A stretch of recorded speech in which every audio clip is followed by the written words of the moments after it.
redONE, back to basics.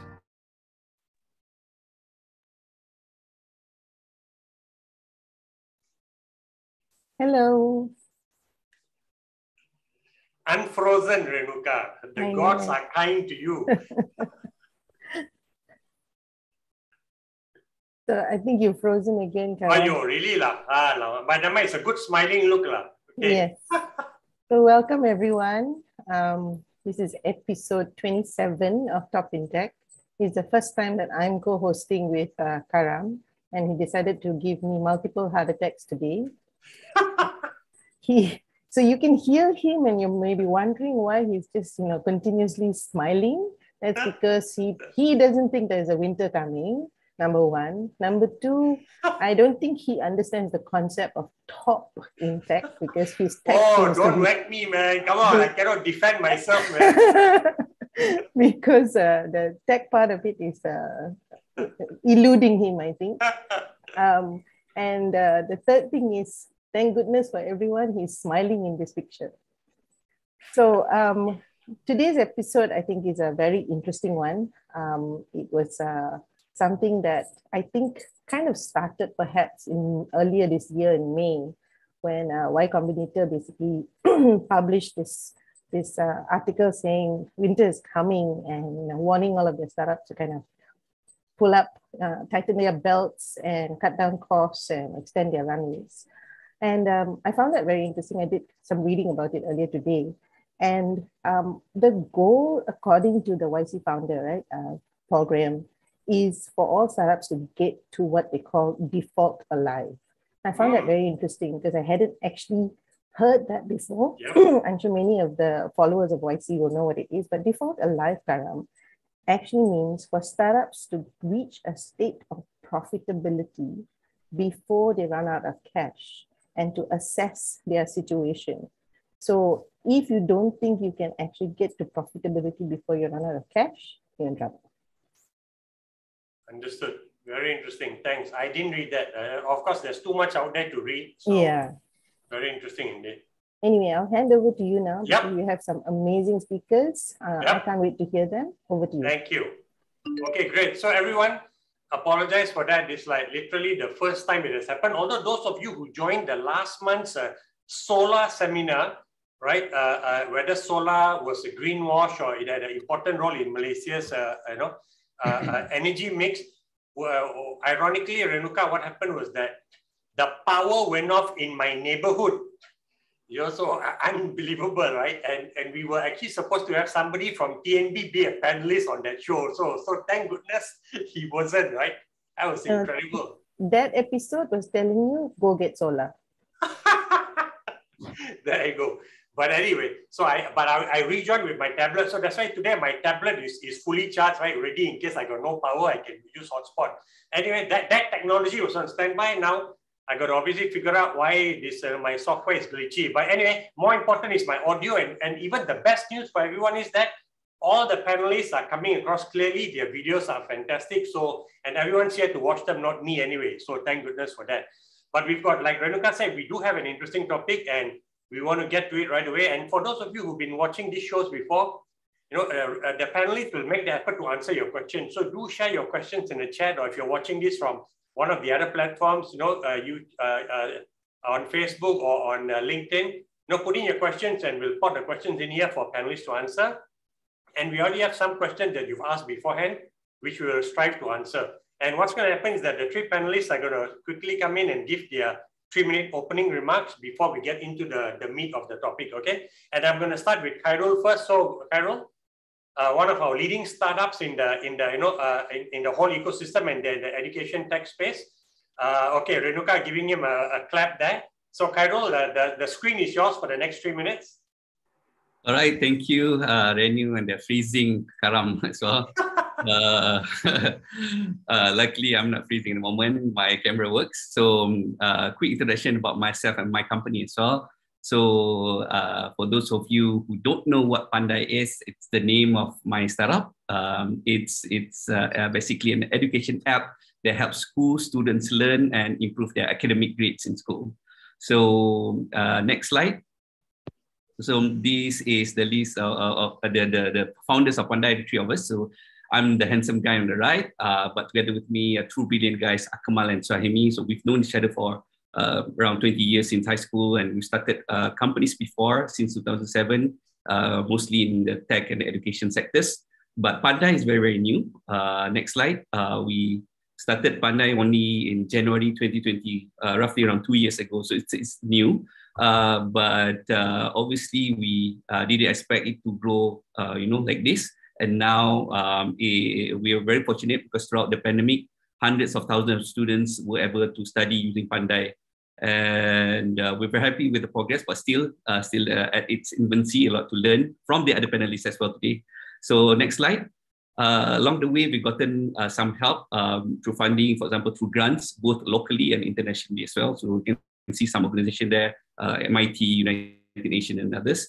And next slide, we also fortunate to get some investments, both from local investors as well as international investors. We can see some of the notable ones here, like 500 Y Combinator from the Silicon Valley. There's also Harvard who decided to invest in Pandai. They believe what we're doing. So next slide. So because we have all this, assistance from various organizations, and we have all these mentors and advice as well. So lately, especially for the past, I think 2-3 months, we've gotten a lot of advice regarding this upcoming so-called the economic downturn. So in short, personally, I believe there is maybe some truth in it, but how it affects different businesses actually varies very differently. And it depends on a lot of factors. So hopefully in this session today, we'll be able to talk about it. So I guess that's it for now. I'll pass it over to Karam. Thank you, Khairul, for keeping it to within the 3 minutes. We're now going to have Hazani, who is actually wearing 2 hats, but he's appearing in his capacity as the president of the Malaysian Venture Capital Association, which means, he represents a group of people who fund investors. So he can really tell us whether he's seeing a winter or not. And of course, he also wears his MTDC hat, right? A very important play in the ecosystem. But let's have Hazani come on and share the... Actually, he's not sharing the screen since I'm frozen, but Hazani? Hello. Yep, can hear you. No. Okay, can see you also. Yes, thank you, Karam, and thank you. Welcome. Thank you for this tech top 10. Yes, I will go briefly on myself first, and for this, whether we survive in this winter. Okay, next. All right, I'm currently the Director of Tech Ventures at MTDC, also as currently the Chairman of MVCA, Malaysian Venture Capital Association. I'm an engineer turned VC. Somehow something happening in my life, but I like doing VC more than engineering. About 25 experience in VC. Luckily to have some sting in Silicon Valley for 3 years, but it's a long time ago, 2004, 2007. So I've been quite engaged with the community, of course, at the Venture Capital Association. I've been managing grants and managing fund at MTDC level, as well as at Kumpulan Modal Perdana before. So I did some, few deals that I did is Green Packet, Globetronic, Greatech, it is Starcom, and few others by Alpha and so on. So yeah, all this get listed, so I'm lucky. But I think Malaysia also getting lucky because we're getting more and more companies are getting traction from not just local VC, but international VC as well. Next. So a bit of Malaysian Venture Capital Association is an association of 28 members right now, 26 members, and as compared to being registered under SC, it's about 118 now. So we actually want to promote VC and PE in Malaysia and try to put together some kind of thought and that we can bring it to the SC and to the government how we could help the industry and as well the techno entrepreneur in Malaysia to go to the next level. So that's a bit about venture capital. I think there is one question asking about venture capital. So we are combine ourselves between venture capital and VC as well. I mean private equity. So we've been quite more than 20 years old. So I think and quite vibrant right now, involved with AC, with Malaysian Venture Capital Council at Securities Commission. Next. So this, if you can look, that is our current state of fund that we've been raised. So it's quite a big fund, if you can see there. So for PE, it is about now, and this is last year amount, which is 2021, is for the PE is about 19.65, and for the VC is about 5.18 billion. So that is money out there. And the money is still chasing some deals out there. So the money is, so the dry powder is still there. A lot of dry powder actually, and with the latest announcement by the Penjana and of course some, from the MVCA fund of fund. Next. But looking at this next is to show the where is really the money going to. Looking private equity is more the wholesale and retail and accommodation, food services and financial services. But when you look to the venture capital fund, medical and biotech still getting the highest number of investment. Second thing, of course, information and communication. And the third one, of course, still financial services. So there's still a lot of opportunity in a lot of areas invested by VC. Next. Of course, this is a bit on observation right now. I mean, we don't see, maybe I talk this more later. Local, we don't see that. I mean, the winter is coming, maybe fall is coming, not yet winter. We start to see, so we're being cautious right now in the kind of deal. And Renu just say right now, we want to see a short run to profitability as well. And, the valuation also become manageable right now. I think previously the valuation is quite going to the roof. I can say no, but right now I think we have a better manageable on the valuation. It's not that high. But you look at overseas part, I think some of the, I'm talking about local valuation, but local of listed company in Malaysia that invested, I think some went down as much as 50%, and this is within MTC portfolio. And I think there is markdown by international VC also looking at their current portfolio. So that is some show that this is a fall now, and we look at whether that what going to happen, whether it's going to be bad winter or just a mild winter. So, but we will do it and see. Okay, that's me. Part of my introduction. So I breached through 5 minutes already. Sorry, Karam. A bit long, never mind, but at least my video is back. And you can hear some feedback. This is very interesting. Okay, let me sort this out while Ben is talking. We're going to get Ben to come on now first. Okay. Managed to sort that out. But Ben, you are the stage is yours for the next 3 minutes, and I'm going to leave it behind. And I think I've left my technical problems behind. So Ben, thank you very much, Hazani. Yeah.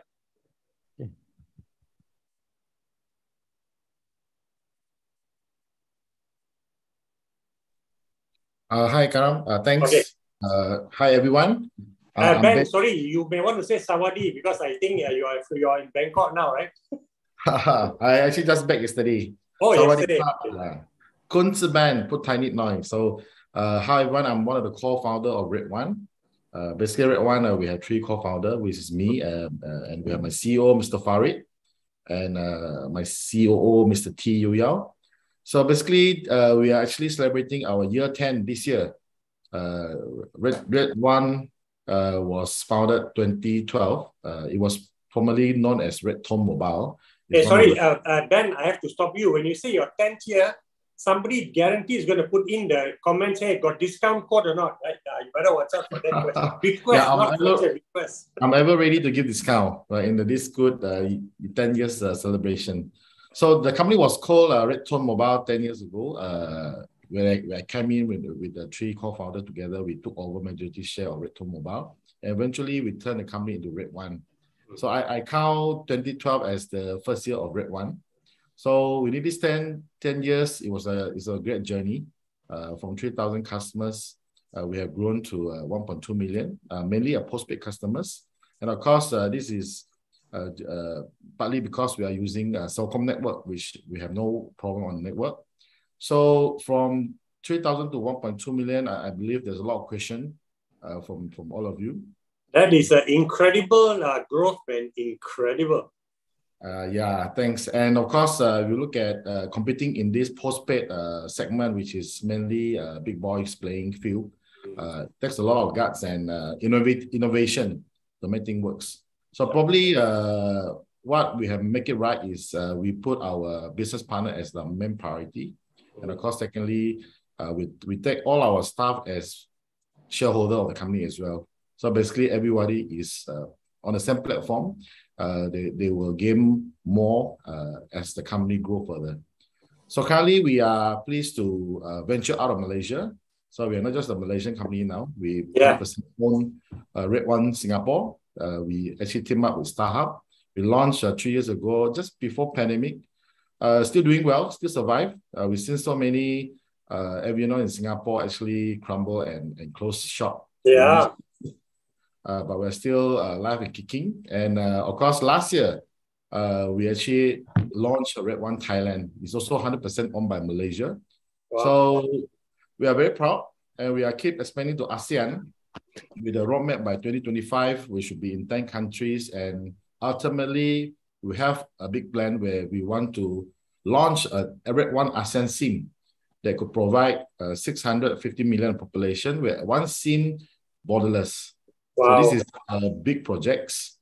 But looking at the whole technology and digital changes, redONE also try to catch up. That's why 3 years ago, we also launched a subsidiary called redONE Digital, where it focuses on non-telco services. So we have a full range of, I call it red services, where redCare is insurance, redCash is financing, redMall is e-commerce, redPay is wallets. So we have been very focused and serious in this digital business. And currently, we're also glad that we got the endorsement from the KPKT on the online money lending as well. Nice. So the journey was very exciting, and I'm sure later I will share more with all of you. Yeah. Oh, interesting. So the only thing I didn't hear, because this is about funding and the situation for the tech ecosystem, right? Both startup and of course corporate tech, right? I'm just wondering, you didn't mention that you all are launching like a venture fund. Are you all going to start to invest also in startups in any way? Hazani will be very happy, by the way, if you say yes. In fact, we are quite lucky that the past 10 years, we've been profitable in every year. In fact, we have committed quite a lot of fund. But of course, that fund is meant to spend to overseas. Every country we go in, minimally, we need to invest 20 million. Wow. And that's why, sorry, ringgit or RM 20 million? Ringgit. Yeah, sorry, in ringgit or US dollar? Oh, ringgit lah. Okay, fine. Yeah, to go into a new country, set up office, system and all that. And that's why we actually now embarking into the listing journey. Yeah, correct. Hopefully next year we'll be able to be on main board of Malaysia so that we have more fund for expansion and also to fund other tech company that related to redONE. As you have more base and you want customer to spend more money on you, those acquisition will be something very strategic. Spend the business. Okay, nice. So Hazani, okay, let's bring everyone, the other two panelists also back on. And I will ask the one common question I have for each of them. Let's wait for Hazani and Khairul to join us. So that's kind of interesting that you will be looking at that, but obviously waiting for when, after your listing, which is fine because then you'll have a nice injection of, of funding coming into the company that, gives you a lot of options, right? To obviously deepen your grip into Malaysia and Thailand, right? And then for the other countries also. So because you're already in Indonesia also, right? Yeah, we have now we half leg is in Indonesia and the other leg is in the Philippines as well. Wow, a lot, man. You need big money, man, in your funding, big money. I still remember that before pandemic, every year there's a World Congress, and usually redONE is invited as one of the speakers. We always started with the largest hotel in the world doesn't own a room, the largest car service, rental doesn't own a car, and the largest telco in the world would not own a tower. Exactly. So it's inspiring. You have good role models to aspire towards, right? So that's good. Yeah. Okay, cool. Can we get Hazani and everyone else to come in also? I don't see the two of them yet. I'm here. Okay. Yes. Oh, okay. All right. Okay, good. So, okay. Look, it's interesting, gentlemen, that Ben was talking about, when they want to hit 650 million, one SIM. So I think in the startup lingo, that's called your BHAG, right? BHAG, big, hairy, audacious goal. So it is great that some of our brick and mortar traditional companies also have this kind of aspiration. That's fantastic. But let's move on to the one question I have, which is common for all of you, because we're talking about how does technology survive its winter. And I think I started off with Khairul. So maybe Khairul, can you share your perspective of this question, your professional perspective, and maybe some anecdotes you have about how do you think this is going to shape up? All right. And maybe it's a good time to bring out the poll. Okay. Audience. So you see, because we have a number of audience here in the session, so maybe it's interesting to see whether Okay. Because one of the ways to survive winter is actually to get additional funding, right? Yes. And so the question is, if you are currently running a business, are you looking, for business funding now? So it'd be interesting to see. So if you're one of the attendees, you see the poll, maybe you can choose one. If you're not currently running a business, it's okay. If you're a student or you work for someone else, you just choose the fourth option, which is not currently running a business. But while waiting for the the result to come out, maybe the result is out now. Can see the highest percentage, 32%, saying yes. Yes. Interesting. And the rest, and the second one is maybe and then no, right? So okay, so it seems like the majority of you are looking for funding. So and to be honest, this yes option will be divided into two. One, yes means desperately need funding.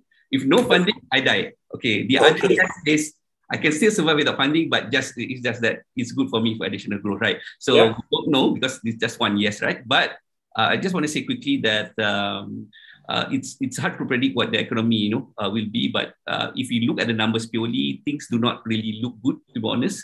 For example, if you look at Q2 recently ended in June, right?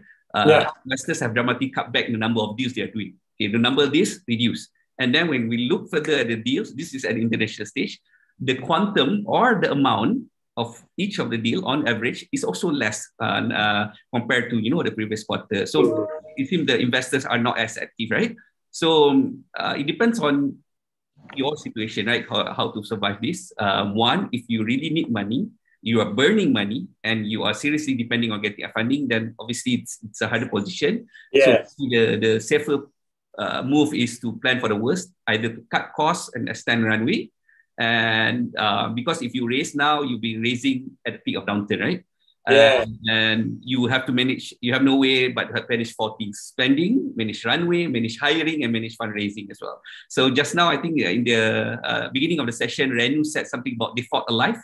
So that's a term by Paul Graham from Y Combinator. So default alive, it's a position where it does not only mean you're profitable now, you can be loss-making now. But you have enough cash in the bank, meaning that you can reach the break-even point without running out of money. So it's okay if you're still loss-making, but you can still reach it maybe in 1 year, in 2 years time, Understood. 5 years time, but with the money that you still have in the bank, right? Then you become break-even, they become profitable, and you can sustain forever, right? Okay. On the other hand, if you're sustainable at the moment, you are not desperately, needing funding, then you are at a much, much better position, right? And if that's the case, then you don't really care if there's a winter or not, right? So it's highly depending on which sector you are at. If you're in, say, travel, for example, obviously it's picking up now compared to last year, right? If you're in some F&B, obviously delivery is going down, but dining in is picking up, right? So for EdTech in particular, education technology like Pandai, depends on the solution. Obviously, after COVID, students don't really study online as much as last year, right? But because the schools have been reopened, for us, Pandai, we're very happy. We can do school outreach, we can go down to meet the students, meet the teachers, etc. So I just want to say that yes, in a way, there is a downturn if you look at the numbers actually at international scene, but how it affects different, businesses are very, very different. And don't forget, economic downturn is also a huge opportunity. So for founders, actually can, change the mindset quickly, can plan ahead. And if they survive, they can actually do much, much better than their Okay, cool. Great. Okay, let's move on to Hazani and, to get his perspective on the same question. How does tech survive its winter? Maybe Hazani will say there is no winter. It's just autumn, just a bit chilly, not winter, right? Okay, Hazani? Yes, thank you, Karamjit. Yeah, that's what I said earlier. Looking at when before this webinar today, I've talked to a few VCs, just to get some of their inputs. I even talked to Sam from ECF. Okay. When we look at asking around, in Malaysia for now, I think like I said, it's fall, it's autumn, not winter. Because we still have deals, we're still investing, we still have dry powder out there. But I think the way we look at the deals right now, we have looking more strong deals because we know that for VC, we invest in long term. True. So we are not like, we will want to make money tomorrow, So we are willing to look at the strong company with strong fundamental. Then we know that we can put the money to such a runway. So because the cycle, of course, after winter, there will spring for sure. Yeah. So that is how, when I talk to VCs in Malaysia. So they said we are okay. Right. But right now, what is come to on our side, more, benefit to our side, actually on the valuation. So right now, actually, valuation is not as high before. I have some deal, example, some foreign VC coming in Malaysia willing to give high valuation. So right now, because of that, they are slowing down on the valuation part in the other part of the world. So in Malaysia, at least we can say, the valuation is not that high like before. But we are not saying that we will push down the valuation so low, but right now it's more, I say, manageable.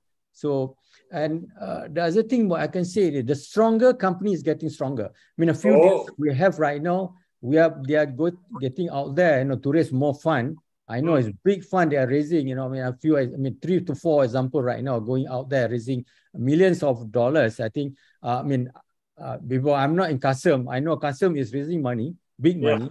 So there is, and a lot of, I heard they have a good traction, but this is what I heard. How far it's true, I do not know.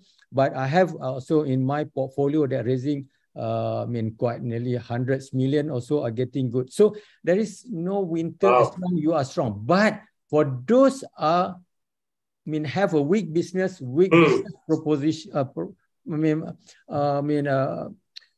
value proposition, you have a hard time right now to convince because we are very cautious. So we will look into that. But being manager also of a sandbox program, this is the time that we go out there, try to find money at TRL 6 to TRL 9 because, by the time to go to commercialization, yes, maybe in next quarter or next 2 quarters, then we have a deals to go for our investment.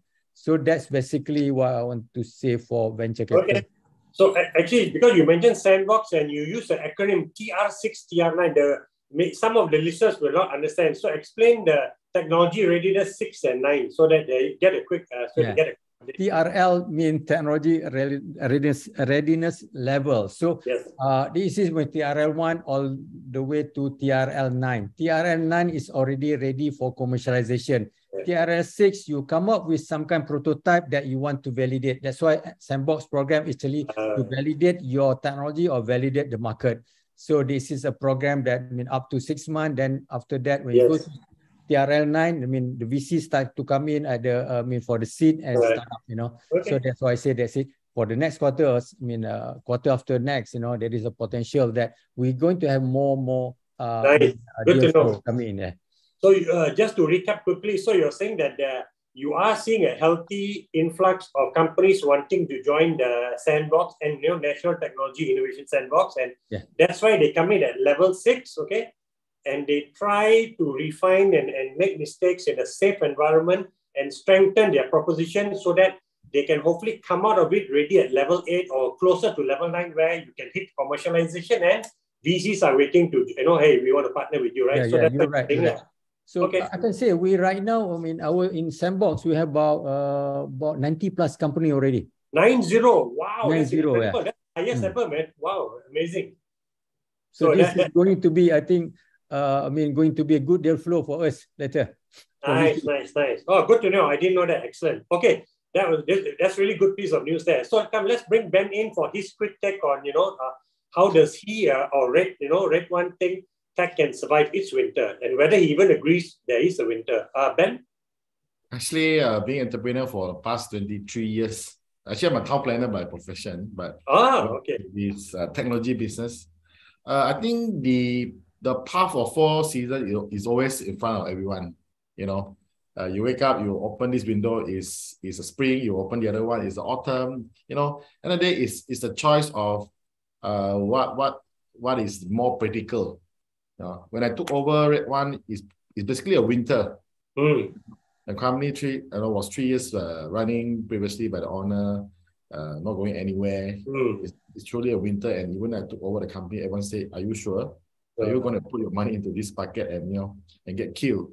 Yep. That is why I think a lot of tech companies they probably have a vision, but the thing is that you got to be a businessman. If you run, you see, hospitals are run by non-doctors most of the time. Yeah. And what doctor is doing? Doctor is basically looking at the patient, right? So a lot of technology guys, they spend so much effort trying to improvise the system, the concept, the program, but they forget about the monetization part. Right? So after all, whatever we build is meant to make business. Yeah. So even though now the market is now, a lot of bad sentiment. True. But a good ideas is always welcomed by a lot of funder. In fact, recently, I personally also created a new brand called Unbox. Unbox, okay. Yeah, UMBOX. You can go to unbox.com.my. Basically, this is going to be probably the largest mobile retail chain store, online, offline. Wow. I share this business model with a lot of tycoon, countries and all that. Everybody love it, and everybody try to put more money in. Oh, wow. Yeah, so I can see that basically being able to break through, you have to be business-minded, able to know what is lacking in the market. And as you moving into whatever needed to make the system works, you got to always look at, is it going to be able to monetize them? It's something that if everyone, especially the new startup, having that in mind, then no people were willing to pay money. Nice. Okay. So you are saying that no matter how the overall outlook for that particular market you're in, if you can find an opportunity to deliver value or deliver efficiencies or greater efficiency somewhere, right? You're saying that investors will see the value of that and will support you, right? That's it. Okay. Yeah. Interesting. Very good. I mean, that's a true entrepreneur talking. Okay, great. Thank you, Ben. So let's quickly now jump to the questions, right? Because I'm really surprised and I'm terrified because always, the thing that frustrates me about this show, time moves so fast. It looks like I'm listening to you all, then I glance up at the time, I say, wait a minute. how can we only got 20 minutes left? So I want to quickly get through the question because lots of people have asked questions. First question to Khairul. And Khairul, this is actually comes from Ka Chin, right? He's a business director. And he says, how to retain talent, coupled with the cost factor, right? In trying to retain that talent. And I don't know whether you can do that combination or not. So it is. Yes. Okay, retaining talent, very, very tough. It's a challenge. I've been running companies since 2007. So, used to be very, very sad when a good talent left the company, right? And for most people, for most businesses, people is actually the highest cost, right? The salary, the allowances and all, right? Yeah. But, we cannot simply cut, salary and all this because if you contribute more, then you should be rewarded more, right?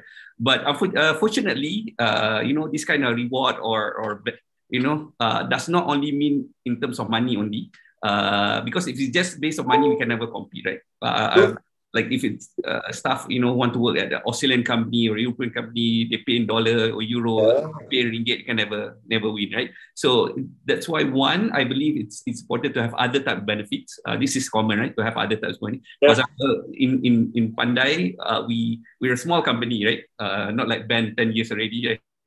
So we have to be a bit creative in terms of benefit, right? We have like things apart from all the insurance, outpatient coverage, medical coverage, things like we have things like laptop allowance, workstation allowance, online subscription allowance, and many type of allowance to give for the staff. And on top of that, for Pandai specifically, we are lucky because we are 100% remote company. We do not have an office.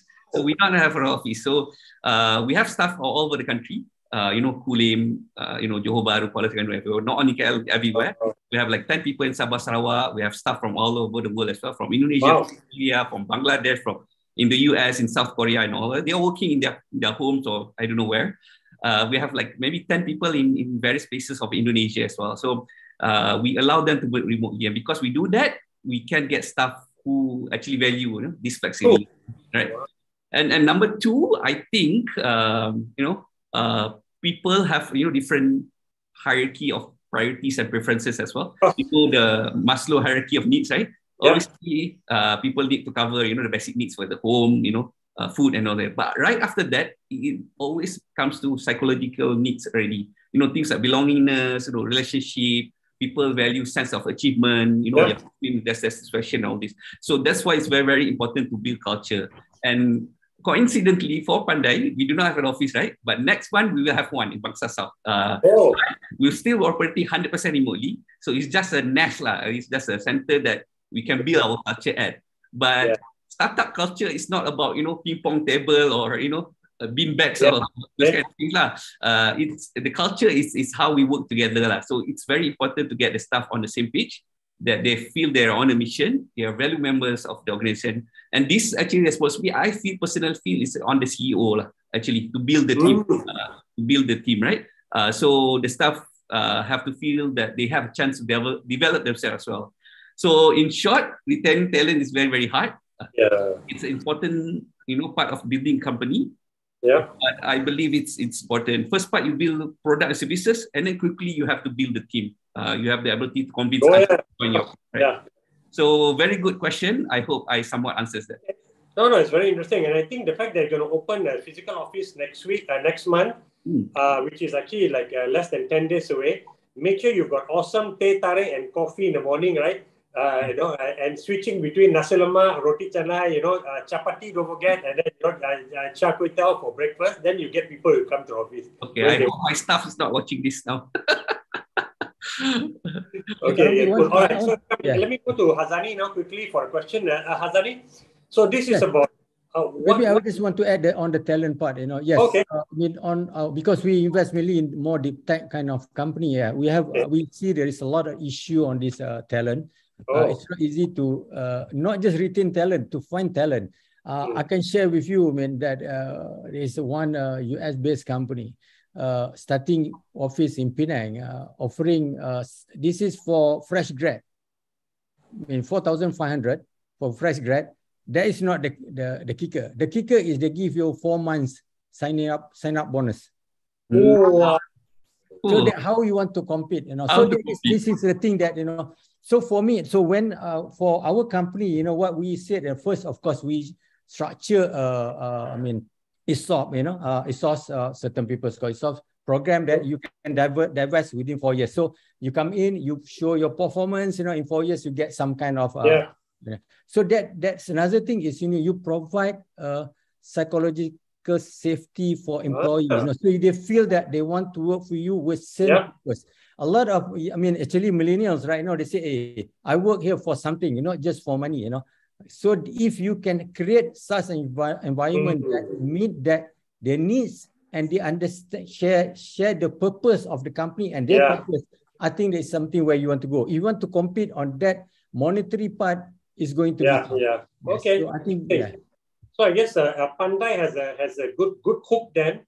And also, I think Ben redONE, although this question is for you first, because redONE, like I said, trying to create a one SIM for Southeast Asia, right? So your mission is you want to serve every citizen in Southeast Asia, 600 over million people. So I think you can get the very smart, aggressive, Gen Z, right? Who want to come and join and want to be part of that mission. So anyway, that aside, Hazani, question for you is that startup companies and founders, what should they focus on during this winter time? And it seems to be a very broad question, but you wanted to take that. So please share your perspective. Yes, for me, in all our companies looking at startup, I think fundamentally we want to see a good team. So good team doesn't have to have, money, but as long as they share the same vision, same effort. And the second thing, I think what startups should look into right now, spend more time on understanding the market. Because when you understand the market, easier to attack the market later, because yes, the market might be look small right now, but if you can create the market or you can really go into attack certain market, that is something bonus for you. That's next thing is, you are startup, so as long as you maintain to your milestone, you know what you want to reach, and you have to make sure and you have good planning on your cash flow, not to be a profitability, but your runway enough, to go to, like Khairul said just now, you want to be cash break even, so that's good enough. Because if you can survive that, I believe a lot of VC want to put more money because VC want to see your resilient. So that's why I said, as long as you keep doing what you are supposed to do, meeting the milestone, then as a VC like us, we're okay. The problem is you miss the milestone. So that is, doesn't care whether winter, autumn, or whatsoever, sometimes, the typhoon will come, doesn't give you warning. So that's the thing. So you meet, for me, you should concentrate on your meeting your milestone, build your technology, build your market, build on track record.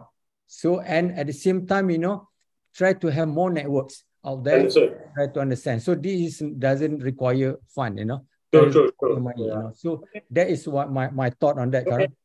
Thanks. So I'm going to go to Ben now, but before that, Hazani, there was I think I saw a quick question from an anonymous who was asking for small business, right? It's in the Q&A here about how can they attract investors to invest in them. So maybe you want to take that when I come back to you next round. But for me, for Ben, look, I think Ben, you also wanted to take this question, right? Which came from Kachin about how do you retain talent, coupled with that cost factor. Do you want to give your take on this, Ben? Interesting that all of you found this talent question very important. So Ben? So I think from when I took over, company was only 6 staff to 350 staff nationwide at the moment. Wow. I always, most of the time, in the early days, I interview them myself, even the executive. Oh, okay.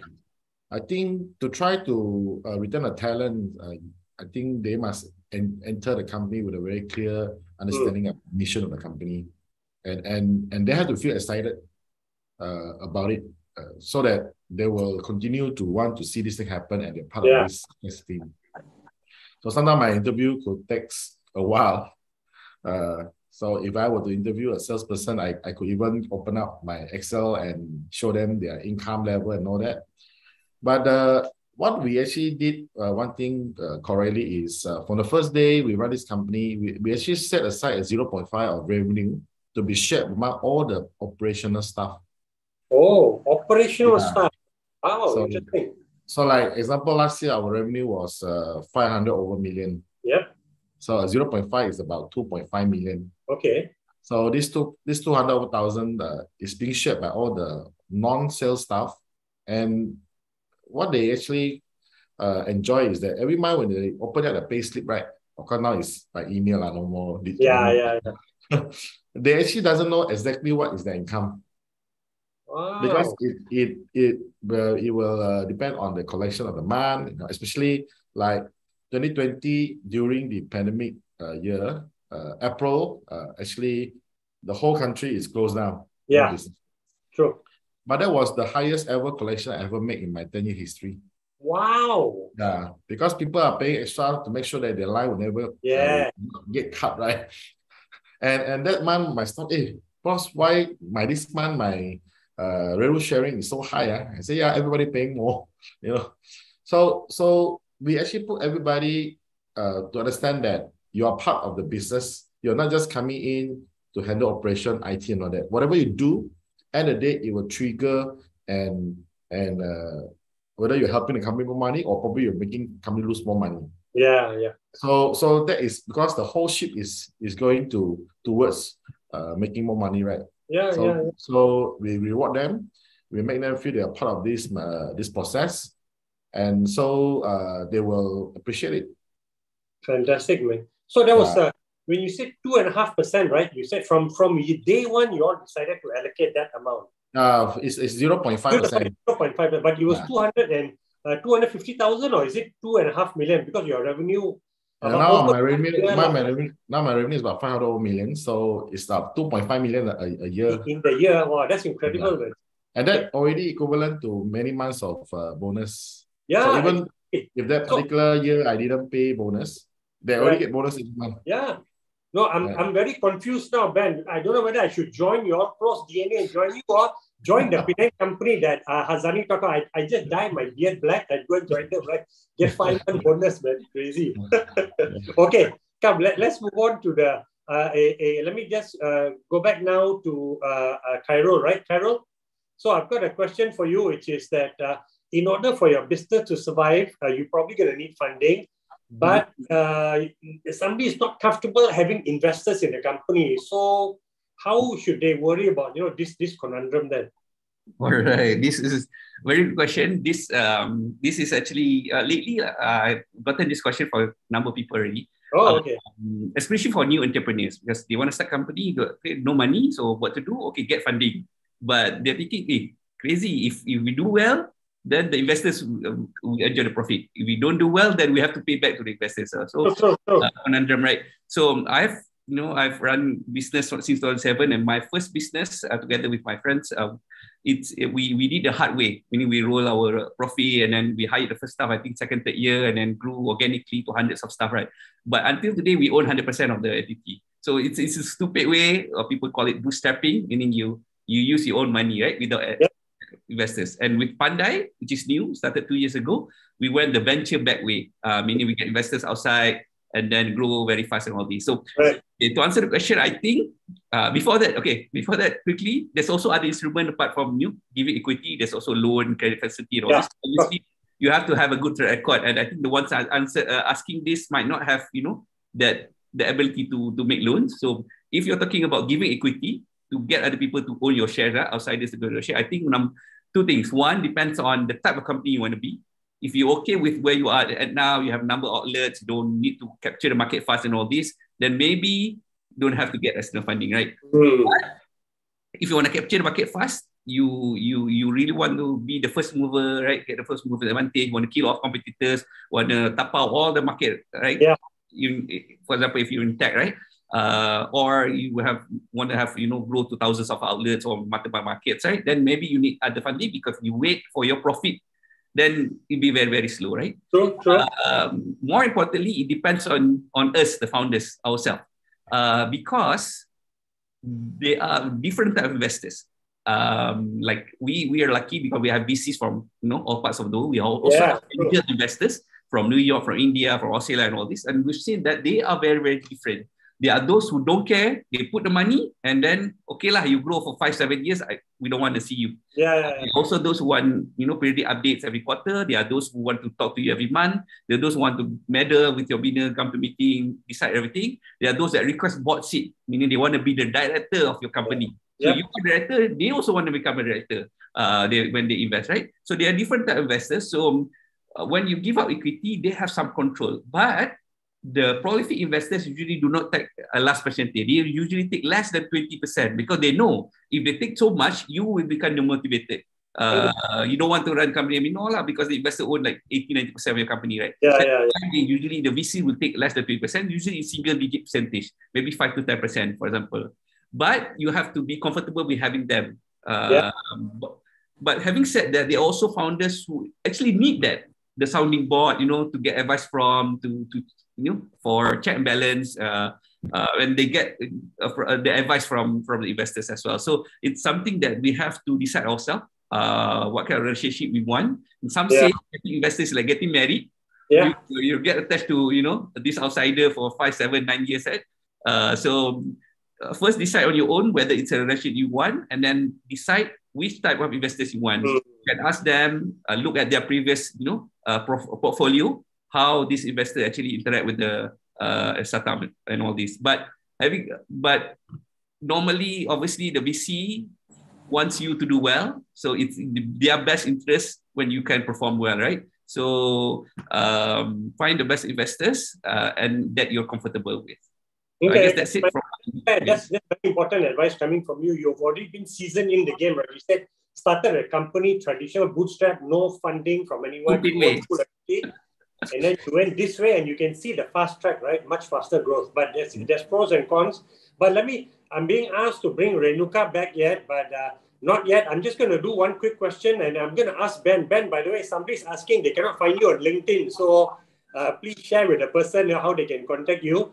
Just give him the person my email. Nice, thanks. But just a quick one, because there's a question about challenges in reaching outside of the city, right? Communities, rural, underserved, right? Because you all are nationwide, and I think you can probably best answer this. Can you just a quick answer? Before then, I ask everyone to give their quick 45-second, right? Key takeaway. Okay. Yeah, I think for my industry, probably that was the more challenging part, in Malaysia, especially I just came back. Basically I stay in Sabah, where there's a lot of remote area, and when the population is so small that it is not advisable or not profitable enough for someone to set up the shops. That's why 8 years ago, we probably the first telco that allow individual person to be able to extend our postpaid service to the people. So we break the tradition where you must have a shop, but we allow we do. And to improvise that, what we do is that we also the first telco that launched the paperless registration system, no paper, and we also the first telco that actually using a wallet to handle all the transaction between redONE and the partners. So that allows our partners to go into the remote area, just bring a tablets with a mic card reader, and he can register live and provide the services. Good. No. So the key takeaway is that if you want to reach out to rural areas, you have to think differently. Don't think business as usual. Everybody's doing it this way. I must set up a shop to set, right? So, and technology can help you to be creative in your approach to the market. So excellent. Thank you very much, Ben. So now let me just get everyone to do their quick 45-second recap as to what is your key takeaway for the audience. So let me start with Khairul, and then Hazani, and then Ben, you get the last word before Renuka comes in. Right. Okay. All right. Khairul. Okay, just quickly, I agree with the other panelists. How we define winter is up to us as well. Like Ben said, depends on the opportunity that which door we knock on. And I just want to say that even if there's an economic downturn, it's actually a huge opportunity as well.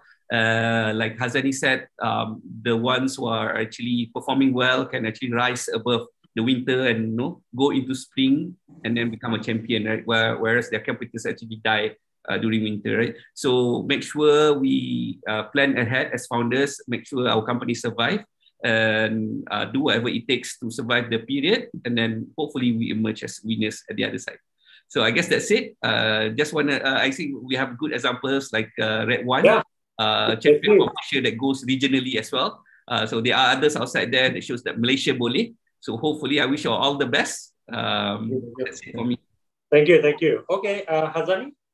Okay, my last word is I think in any startup or any venture-backed companies, I think what is most important is how to have your value proposition, have really good differentiation in your market, in your technology, in how you going after your VC. So that is most important thing, you know. Doesn't mean that winter, because in winter also we have certain business that very winter, right, you know, and summer we have different. So you have to know how you want to go after the market. It's up to your intelligence, how you structure your business. So for me, as long as you know your differentiation, you know where the market you want to go and what kind of technology and what kind of team you have, I think, we can survive all those seasons, you know, because, and remember, this is only cycle. So it's not that winter will be forever. So let's make sure that if you are, like I say, if you are having a cash problem, work hard, because the winter will pass by and the spring come about. So make sure that if you cannot really go arise during the winter, survive in the winter. And I think that's something that I think most of the startup have to keep in mind about that. So, and lastly, I want to say thanks, Karamjit, and thanks to Malaysia Kini and Top Intact, you know, for inviting us. Not at all. And I would like to to engage more. Malaysian Venture Capital want to engage more with the startup in Malaysia, and just welcome to looking at our website and our members. Thank you again. Thank you. Very good. Okay, Ben, you get the last word. 45 seconds. Thank you. I think as the leader of any tech companies, we always believe it's always a spring, because leadership is the more important in any team that you bring along. So that's what I do every day. I work in the office. I make sure I bring a smile to the office. Not, so there's no cloudy day in my office. How is the boss mood today? Is it cloudy or what? And be practical. In fact, you look at redONE tagline, it's back to basic. No matter how advanced you are talking about, you have to be back to basic to address any part of your business. And lastly, people must like you lah. I think you cannot run away. Be a good person, pleasant person, so that your venture guy will like you, your staff will like you, your customer will like you, and be kind. And that is something that no one can take away from you, and you will never see winter, because everybody is coming to you and help you. So this is something I want to remind people, that be kind, that's the best thing in the world. Thank you, Ben. So, amazingly inspirational and upbeat, right? Wonderful. Thank you so much. Renuka, I'd like you to come in and do a quick wrap up, and then we're going to play the closing video. But everyone, if you have questions, stay on, because the panelists will answer your questions while the closing video is playing. Renuka, please. Thanks, Karam. So, what winter, right? That's the question, right? It's not so much about surviving the winter, but it's what winter. So, I think that the discussion today was extremely illuminating. I think the three panelists talked a lot about not just how to survive, but how important talent is. And more importantly, I think there is opportunity. I think, in Scale Up Malaysia, we always say that during downturns, during hardships, that's when the opportunity arises. So most startups really need to look at that. And I'm going to make a shameless plug for Scale Up Malaysia. We are open for all of those 30% in Khairul's poll that was looking for funding. We are open to invest. Our cohort 2022, $100,000 US. US, wow. Yep. So do come and hit us up. Okay, very good. Thank you. With that, everyone, thank you for your time. Thank you for the privilege of your attention. And we look forward to seeing you in the next episode of What's Next for Top Intact. Sorry, too many brand names going through my mind. Top Intact. So, I think you're going to watch the closing video now, but please stay on, because if you have any questions, they will be answered by the panelists. Thank you so much. Bye-bye, everyone. Bye-bye.